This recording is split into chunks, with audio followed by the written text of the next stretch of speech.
For the first half of the semester, we spent a lot of time asking big questions about aging. What does it mean to grow old? How does society define old age? How does ageism operate? How do inequality and social class shape later life? How do gender, sexuality, and historical context influence the aging experience? And how do people construct identities as they move through the life course? Now we are going to shift gears a little bit. This week, we are going to ask a different question. How do sociologists actually study aging? That is the focus of Chapter 4. The chapter is titled Towards a Social Methodology in Sociological Gerontology. And Powell's central argument is that if we want to understand aging as a social experience, we need research methods that can capture people's lived experiences. This is where the idea of reflexive gerontology becomes important. Reflexivity means thinking carefully about how knowledge is produced. In other words, researchers are not completely separate from the people and social worlds they study. The questions we ask matter, the concepts we use matter, the categories we create matter, and the methods we choose influence what we are able to see. Powell argues that one way of making sociological gerontology more reflexive is to pay greater attention to narrative. Narrative simply means the stories people tell about their lives. But sociologically, those stories can tell us a great deal. People do not simply experience events. They interpret those events. They give them meaning. They connect them to other experiences, and they use those experiences to construct stories about who they are. Powell argues that older adults construct understandings of their own identities through their lived experiences, as well as through the narratives already circulating in their everyday environments.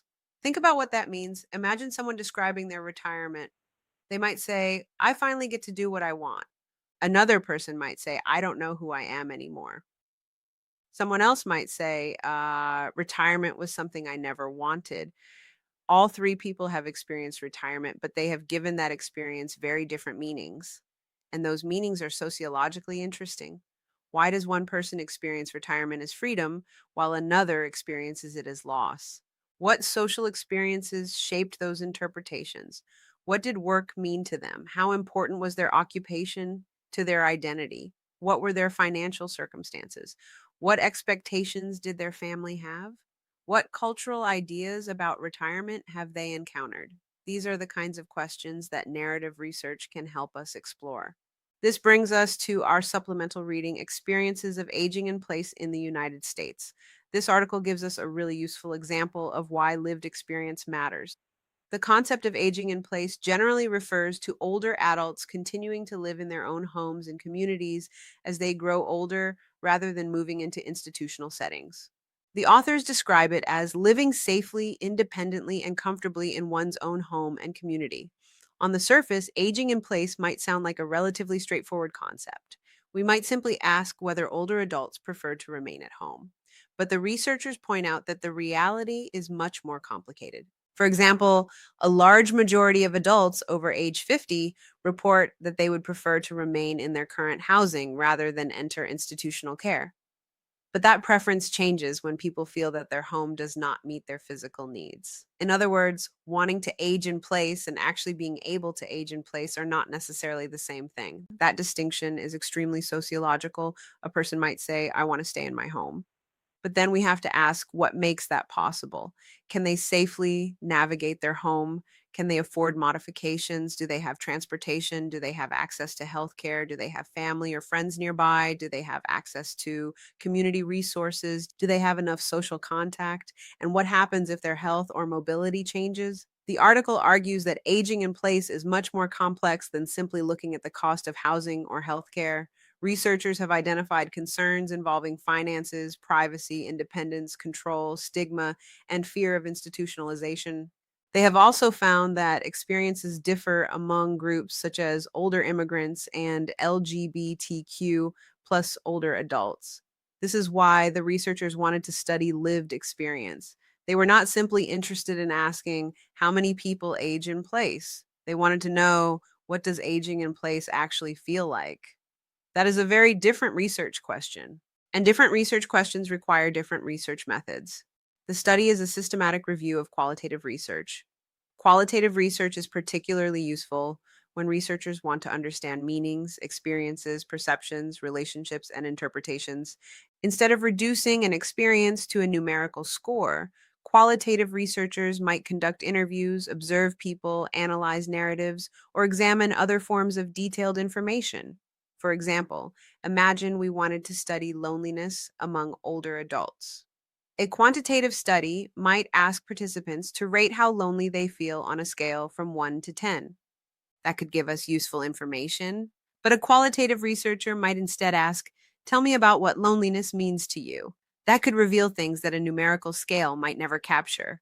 Perhaps someone has dozens of social contacts but still feels lonely. Perhaps someone lives alone but does not feel lonely at all. Perhaps loneliness is connected to the loss of a spouse. Perhaps it is connected to transportation problems. Perhaps it is connected to feeling excluded from the community. The numbers might tell us how much loneliness exists. The stories can help us understand what that loneliness means.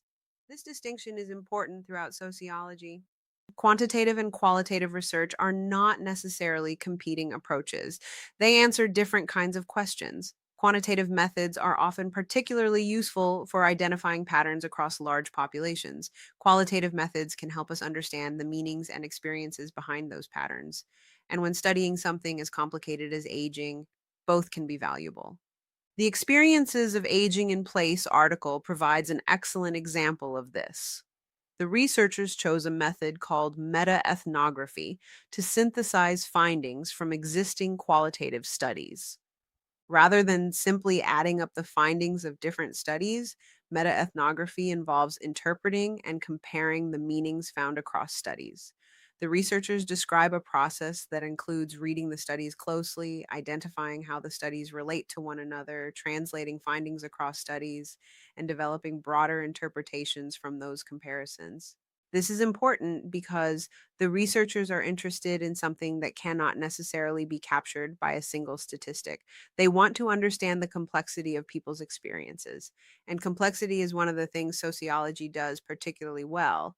Aging in place is not simply a matter of whether someone lives in a house or an institution, it involves relationships, health, mobility, money, neighborhoods, transportation, technology, family, community, identity, and personal preferences. All of those things can interact. This is also why the authors emphasize that the experience of aging in place is culturally and socially situated. The meaning of aging in place can vary depending on economic conditions, social structures, healthcare systems, and cultural expectations. In other words, there is no universal experience of aging in place, and this should sound familiar by now. We have been making the same argument throughout the semester. There is no universal experience of aging. There are patterns, there are inequalities, there are shared experiences. But there is also enormous diversity. This is one reason that research methods matter so much. The way we study aging determines which parts of aging become visible. If we only use statistics, we might see population trends, we might see life expectancy, we might see income, we might see rates of disease, we might see how many older adults live alone. All of that information is valuable, but we might miss what those numbers actually mean to the people living those lives. Qualitative research gives us another window. It allows us to listen to people's stories. And this brings us back to Powell. Powell argues that narrative can help us understand how older people construct their identities through both their lived experiences and the stories available to them in society. Think back to our discussions of ageism. Society has many stories about what it means to be old. Older people are supposed to be wise, or frail, or dependent, or retired, or technologically incompetent, or active and healthy, or a burden, or inspirational. These stories exist before any particular individual becomes old. People encounter them throughout their lives, and eventually they may use some of those stories to make sense of themselves. That means that when researchers listen to an older person's story, they are not simply hearing an individual autobiography, they are also hearing traces of the larger culture. This is what makes narrative so sociologically useful. A person's story can tell us something about the individual and something about society at the same time. We can think about this using the sociological imagination. Remember that the sociological imagination asks us to connect biography and history. Narrative research gives us an opportunity to hear that connection directly from people's experiences. Someone might tell us about losing a job at age 65. That is their individual experience. But perhaps that story also tells us something about age discrimination. Someone might tell us about moving in with their daughter. That is an individual experience. But perhaps it also tells us something about family structures, housing costs, caregiving, and economic inequality. Someone might tell us about wanting to remain in their home. That is an individual preference. But perhaps it also tells us something about neighborhood design, healthcare policy, transportation, and the cultural value we place on independence. This is where sociology becomes really powerful. We listen to an individual story, and then we ask what that story can teach us about the social world. There's another important concept in chapter 4 that I want you to notice, and that is discourse. Powell describes discourse as relatively fixed sets of stories that people encounter about how they are supposed to occupy particular social roles. In other words, society provides narratives about what a good older person is supposed to look like, and those narratives can influence people's identities. This is why research on aging cannot simply ask whether people are following or breaking social expectations. We also want to understand how those expectations came to exist in the first place. Who created them? How are they communicated? Who benefits from them? And what happens to people who do not fit them? This connects back to our earlier discussions of ageism, gender, sexuality, and inequality. It also connects to something we will continue discussing later in the semester. The institutions surrounding older adults often have their own narratives about what older people need and what they should do. Government policies create categories. Healthcare systems create categories. Social services create categories. Families create expectations. And individuals have to navigate all of these narratives while constructing their own identities. So, research methods are not just a technical part of sociology, they influence what we understand about society. If we only ask people to fit their experiences into categories that researchers have already created, we may miss experiences that do not fit those categories. If we listen to people's stories, we may discover that our categories are incomplete. That is one reason reflexivity matters. Researchers need to be willing to question their own assumptions. We need to recognize that the categories we use to study aging are themselves social constructions. Even something as seemingly straightforward as chronological age can be complicated. The experiences of aging in place researchers actually chose not to establish a strict age requirement for their qualitative studies because chronological age can be a poor marker for someone's lived experience of aging. That is a fascinating methodological point. It reminds us that the number of candles on someone's birthday cake does not necessarily tell us everything about their experience of aging. So, as you work through this week's materials, I want you to think about research as a way of seeing.